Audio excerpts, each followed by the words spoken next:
What's your favorite food myth that you have tried to debunk? Pick one. Maybe a few if you want to pick. Yeah, I think too many to count, but the most persistent ones. The ones are simply every once in a while people will believe that microwave will cause cancer. So that I think is a very common one.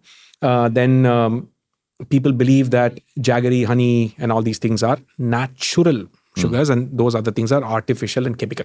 First and foremost, I think I would generalize it as the naturalist fallacy. They'll say chemical is bad, natural is good. Everything is chemical at the end of the day. Your body doesn't know the difference between sucrose that came from jaggery and sucrose that came from white sugar.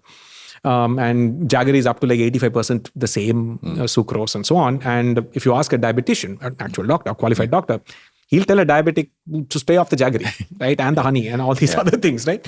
So this I think is another sort of common myth. I think you'd be surprised at the number of people who get angry at me when I recently was invited by a doctor who has a large following, and he makes these really, really funny videos about, healthy eating habits and so on. He's a gastroenterologist based in the US, a channel that he both does in Tamil and English.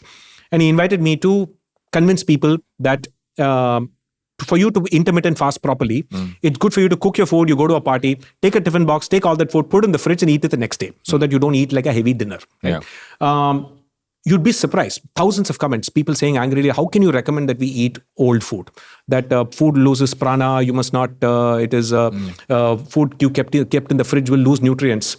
And I often encourage people to say, when people say it loses nutrients, ask the next question, right?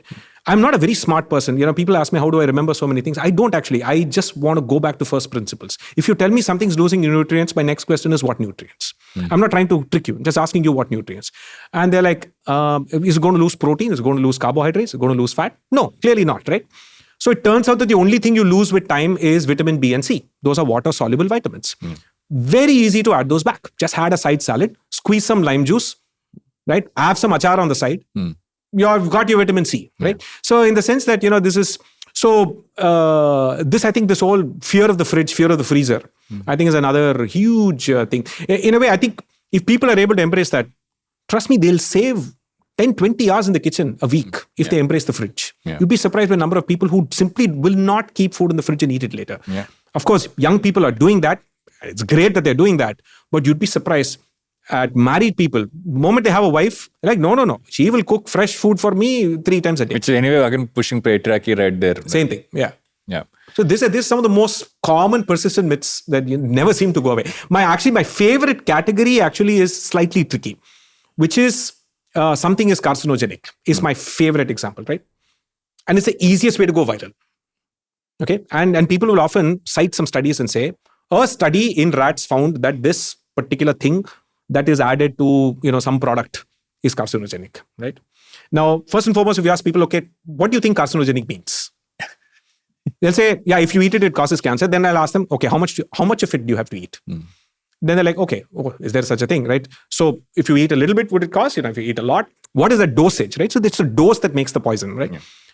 And then the other question is that if you did not eat it, what was your chance of getting the cancer anyway? Because that also matters, right? So what you'll often find is that for the reasons of clickbait, there will be something that causes chances of causing cancer was maybe 0.1% before it. But if you add it, chances became 0.2%. Headline is what? Cancer chances increase by 100%. Because 0.1 to 0.2 is a 100% increase mathematically. So it is just that I think, people completely have a distorted view. And I had a friend who's an oncologist who said that there are wellness influencers on Instagram diagnosing cancer more regularly than actual oncologists in the world. So he would say that, I didn't know aluminium caused cancer because I've never seen anyone come to the hospital poisoned by aluminium and so on. For more insights like this, make sure you check out the full episode.